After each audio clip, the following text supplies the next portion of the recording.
Canal या नहर man made waterways होते हैं जिनको ट्रांसपोर्टेशन या इरिगेशन जैसी एक्टिविटीज़ के लिए यूज़ किया जाता है।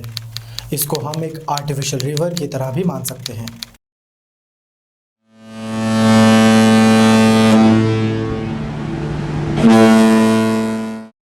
पोर्ट साइद मेडिटेरेनियन सी की एक ऐतिहासिक और बहुत खूबसूरत हार्बर सिटी। इस पोर्ट साइद को रेड सी से जोड़ने वाली सुएज कनाल दुनिया के सबसे रिमार्केबल वाटरवेज में से एक है। 1795 में नेपोलियन बोनापार्ट ने अपने इजिप्ट की एक्सपीडिशन के दौरान यहाँ कैनाल बनवाने के लिए सर्वे स्टार्ट करवाया। इस सर्वे में खुदाई करते वक्त पता चला कि मेडिटेरेनियन सी को रेड सी से जोड़ने का अटेम्प्ट कोई नया नहीं है, बल्कि इजिप्शियन किंग्स आज से 2000 साल से भी पहले कुछ इसी तरह के प्रयासों में लगे हुए थे। खैर, नेपोलियन तो ये सुएज कनाल को नहीं बनवा पाए, लेकिन 50 साल बाद एक फ्रेंच इंजीनियर ने ये कमाल कर दिखाया। इनका नाम था फ्रांसवा फर्डिनेंड दु लेसेप्स। इन्होंने अपने फ्रेंड और इजिप्ट के पाशा यानी कि वाइसरॉय साइद और पाशा इस्माइल के साथ इसकी कंस्ट्रक्शन स्टार्ट करवाई। कंस्ट्रक्शन के लिए would, scaffolding, raw material etcetera सब यूरोप से लाया गया। इसकी कंस्ट्रक्शन इतने लार्ज स्केल पर हुई थी कि सिर्फ ड्रिंकिंग वाटर का एक दिन का खर्चा 8000 फ्रैंक हो जाता था। अगर आप सोच रहे हैं कि इतना पानी कौन पीता था, तो बता दें कि इसकी कंस्ट्रक्शन में तकरीबन 25,000 वर्कर्स लगे थे।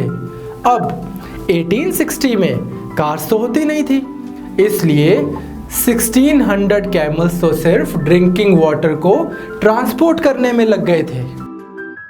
10 साल के हार्डवर्क और ऑलमोस्ट 19 मिलियन पाउंड्स की इन्वेस्टमेंट के बाद सुएज कनाल को 17 नवंबर 1869 में बहुत धूमधाम से इनॉग्रेट किया गया। यह कैनाल जितनी यूजफुल है, इसका कोर्स उतना ही सीनिक।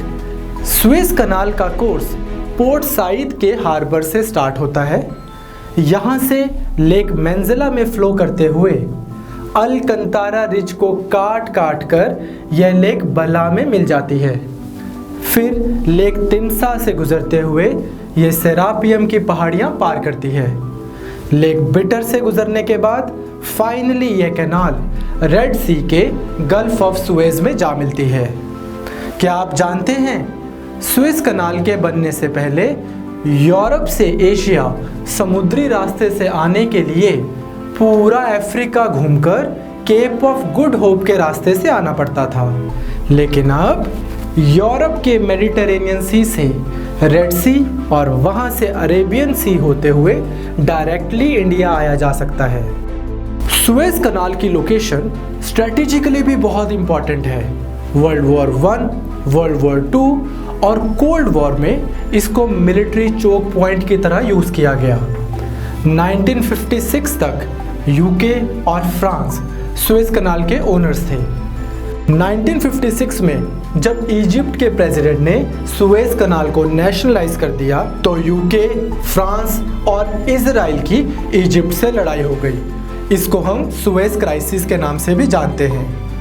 1960s और 1970s में भी इजिप्ट और इजराइल के कॉन्फ्लिक्ट चलते रहे और इसकी वजह से सुएज चैनल पर ट्रैफिक बहुत लिमिटेड हो गया। फाइनली 1975 में पीस टॉक्स के बाद इजिप्ट ने सुएज कनाल को रीओपन किया।